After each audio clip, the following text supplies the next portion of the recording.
কোন কোন রোগ হলে কোন কোন ডাক্তার দেখাবেন সেই বিষয়ে আজকে আলোচনা করব। নমস্কার বন্ধুরা, এসকে ডাক কনসেপ্ট চ্যানেলে আপনাদের সবাইকে স্বাগত।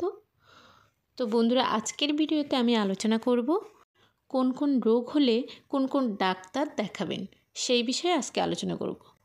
সুপ্রিয় দর্শক, আমাদের মধ্যে এমন অনেক মানুষই আছেন যারা সঠিকভাবে জানেন না যে কোন রোগ হলে কোন ডাক্তার দেখানো উচিত বা কোন বিশেষজ্ঞের কাছে গেলে সঠিক পরিষেবা তারা পাবেন। ছোট থেকে বড় সবাই আমরা কম বেশি বিভিন্ন রোগের সম্মুখীন হয়ে ডাক্তারের কাছে গিয়ে থাকি, কিন্তু প্রথমবারের মতো যখন বড় কোনো রোগের সম্মুখীন আমাদের হতে হয় বা বড় কোনো রোগ যখন দেখা দেয়, তখন বিষয়টি নিয়ে আমাদের খুবই চিন্তায় পড়তে হয়। কারণ ধরুন আপনার কিডনির সমস্যা হলো, আপনি যদি একজন গ্যাস্ট্রোএন্টারোলজিস্টের কাছে যান তাহলে তিনি আপনাকে সঠিক পরিষেবা দিতে পারবেন না। তিনি আপনাকে রেফার করবেন একজন নেফ্রোলজিস্ট বা কিডনি বিশেষজ্ঞের কাছে। এর ফলে আপনার সময়ও নষ্ট হচ্ছে, আবার আপনার ভোগান্তিও হতে পারে। তাই প্রাথমিকভাবে আপনাকে নির্বাচন করতে হবে যে আপনার যে রোগটির উপসর্গ দেখা দিচ্ছে সেটি কোন বিশেষজ্ঞের কাছে গেলে সঠিকভাবে চিকিৎসা পরিষেবা আপনি পাবেন।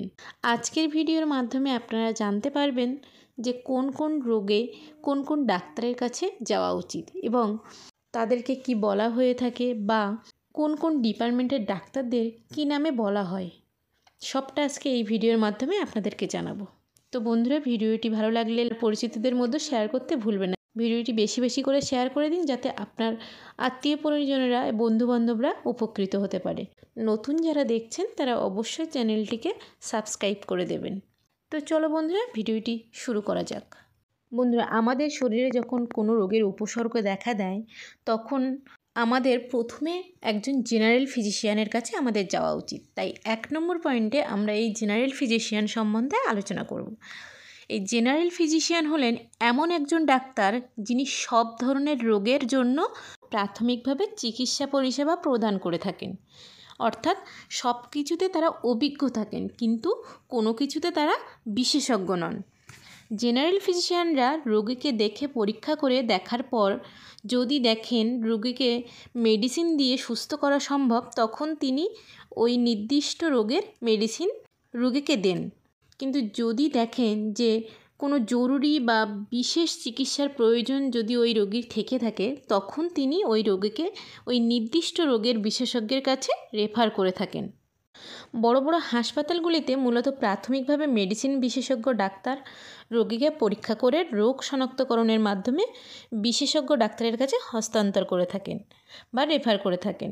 তাছাড়া কমন যে সকল রোগের পরিষেবা তিনি দিয়ে থাকেন তা হলো উচ্চ রক্তচাপ, ডায়াবেটিসজনিত সমস্যা, বুকে ব্যথা, শরীরের বিভিন্ন ব্যথা, অ্যালার্জিজনিত সমস্যা, হাঁপানি, শ্বাসকষ্ট, ওজন কমা, ক্ষুধামন্দা, বদহজম, গ্যাস্ট্রিক, আলসার ও পেটের সমস্যা, লিভার ইত্যাদি রোগের পরিষেবা তিনি দিয়ে থাকেন সাধারণভাবে।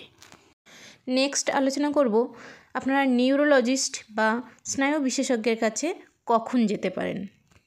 আমাদের সমস্ত শরীরে নার্ভ বা স্নায়ু রয়েছে, সেই নার্ভের সমস্যার জন্য যদি কিছু হয় তাহলে যে ডাক্তার আপনারা দেখাবেন তা হলো নিউরোলজিস্ট বা স্নায়ু বিশেষজ্ঞ, যাকে নার্ভের ডাক্তারও বলা হয়ে থাকে। আপনি কখন একজন নিউরোলজিস্ট বা স্নায়ু বিশেষজ্ঞ ডাক্তারকে দেখাবেন? আপনার যদি ক্রমাগত মাথা ব্যথা, মাথা ঘোরা, চলাফেরায় সমস্যা, ঘাড় ও পিঠের ব্যথা, স্মৃতিশক্তি হ্রাস, ঘুমের সমস্যা, অসাড়তা, মৃগী রোগের সমস্যা, হাতে ও পায়ে চোয়ালে কিংবা মুখে কাঁপুনি, যা পার্কিনসন রোগ নামে পরিচিত ইত্যাদি হলে আপনি একজন ভালো নিউরোলজিস্ট বা স্নায়ু বিশেষজ্ঞ ডাক্তারকে দেখালে আপনি সঠিক চিকিৎসা পরিষেবা পাবেন। 3 নম্বরে আলোচনা করব আপনি কখন একজন গ্যাস্ট্রোএন্টারোলজিস্টের কাছে যাবেন। আমরা সবাই প্রায় অনিয়মিত খাদ্য অভ্যাসের কারণে আমরা গ্যাস্ট্রিকের সমস্যায় ভুগে থাকি। আর এই গ্যাস্ট্রিকের সমস্যা হলে যে ডাক্তারের কাছে আপনারা যাবেন তিনি হলেন একজন গ্যাস্ট্রোএন্টারোলজিস্ট বা অন্ত্রবিদ। আপনার যদি পেটে ব্যথা হয় বা লিভারের সমস্যা হয়ে থাকে কিংবা গল ব্লাডার স্টোন কিংবা গ্যাসের জন্য ব্যথা বা বুকে ব্যথা, গলা বুক জ্বালা, খাদ্যনালীতে আলসার, এই সমস্ত সমস্যার জন্য আপনারা গ্যাস্ট্রোএন্টারোলজিস্টের কাছে গেলে সঠিক চিকিৎসা পরিষেবা পেয়ে থাকবেন। নাম্বার 4, ইএনটি স্পেশালিস্ট বা অটোলারিঙ্গোলজিস্ট, অর্থাৎ নাক, কান এবং গলার ডাক্তার। আপনার যদি নাক, কান এবং গলা এই 3টি জায়গায় যদি কোনো রকমের সমস্যা হয়ে থাকে তাহলে আপনি একজন ইএনটি ডাক্তারের কাছে যেতে পারেন। যেমন ধরুন, আপনার যদি সাইনাসের সমস্যা বা নাক দিয়ে রক্ত পড়া, নাকের ভিতরে মাংসপেশি বেড়ে যাওয়া, গলায় ও মুখে ঘা হয়, এছাড়া গলগণ্ড বা টনসিল, কানে কম শোনা, কান দিয়ে জল বের হওয়া, কানের ব্যথা বা লাল লাল ফোলাভাব, কান থেকে পুজ রক্ত বেরোনো, কানে ঝিঁঝি হওয়া, নাক, কান, গলা সব ধরনের সার্জারি, কানের পর্দা ফাটা, গলার স্বর বসে যাওয়া যদিও আপনার হয়ে থাকে তাহলে আপনি একজন ইএনটি স্পেশালিস্টের কাছে গেলে সঠিক চিকিৎসা পরিষেবা পেয়ে থাকবেন। নাম্বার 5, অপথলমোলজিস্ট বা চক্ষু বিশেষজ্ঞ। আপনি কখন একজন চক্ষু বিশেষজ্ঞের কাছে যাবেন বা অপথলমোলজিস্টের কাছে যাবেন? আপনার যদি চোখের কোনো রকম সমস্যা হয়, যেমন চোখ লাল হয়ে যাওয়া বা ফুলে যাওয়া, চোখে চুলকানি, চোখ দিয়ে জল পড়া, চোখ খচখচ করা এবং অস্বস্তিকর একটা ভাব, দুর্বল দৃষ্টিশক্তি, চোখে ব্যথা হওয়া, অস্পষ্ট এবং ঝাপসা দৃষ্টি, চোখে ছানি পড়া, দৃষ্টিশক্তি হারানো, এই সমস্ত সব সমস্যার জন্য আপনারা একজন অপথলমোলজিস্ট বা চক্ষু বিশেষজ্ঞের পরামর্শ নিলে তবেই আপনি সঠিক চিকিৎসা পরিষেবা পেয়ে থাকবেন। বন্ধুরা, নাম্বার 6 হলো গাইনোকোলজিস্ট বা স্ত্রীরোগ বিশেষজ্ঞ। আপনি কখন একজন গাইনোকোলজিস্ট বা স্ত্রীরোগ বিশেষজ্ঞের কাছে যাবেন বা কি কি সমস্যা হলে একজন স্ত্রীরোগ বিশেষজ্ঞের কাছে যাবেন? মেয়েদের সকল প্রকার রোগের জন্য এই ডাক্তারের কাছে যেতে হয়, যেমন অনিয়মিত ঋতুস্রাব, জরায়ুর সমস্যা ও জরায়ু টিউমার, জরায়ুর মুখে চুলকানা বা ফাঙ্গাস ইনফেকশান, স্তন ক্যান্সার, স্তন টিউমার, বন্ধ্যাত্ব বা গর্ভবতী মায়েদের রুটিন মাফিক শারীরিক চেক আপ ও ডেলিভারি করানো, এই সমস্ত ক্ষেত্রে সঠিক পরিষেবা দিয়ে থাকেন একমাত্র গাইনোকোলজিস্ট বা স্ত্রীরোগ বিশেষজ্ঞ।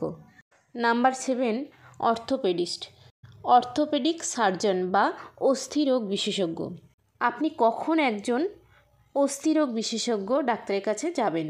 আপনার যদি হাত, পা ও কোমর এবং গোড়ালির জয়েন্টে ব্যথা হয় বা ফুলে যায়, কিংবা হাড় ভেঙে যায় বা বাতের ব্যথা হয়, এছাড়াও অর্থারাইটিস, হাড় ক্ষয় হওয়া, জয়েন্ট ফুলে যাওয়া, ব্যথা হওয়া, হাঁটতে বসতে সমস্যা হওয়া, মচকে যাওয়া বা প্লাস্টারে অপারেশন, হাড় সরে যাওয়া ইত্যাদি হয়ে থাকলে আপনি একজন অর্থোপেডিক সার্জনের কাছে গেলে সঠিক চিকিৎসা পরিষেবা পেতে পারবেন। তো বন্ধুরা, প্রথম পর্বের ভিডিও এই পর্যন্ত। নেক্সট পর্বে আরও স্পেশালিস্টদের নিয়ে আলোচনা করা হবে। তো দেখা হচ্ছে পরের ভিডিওতে। ততক্ষণ বন্ধুরা ভালো থাকবেন, সুস্থ থাকবেন। ধন্যবাদ সবাইকে।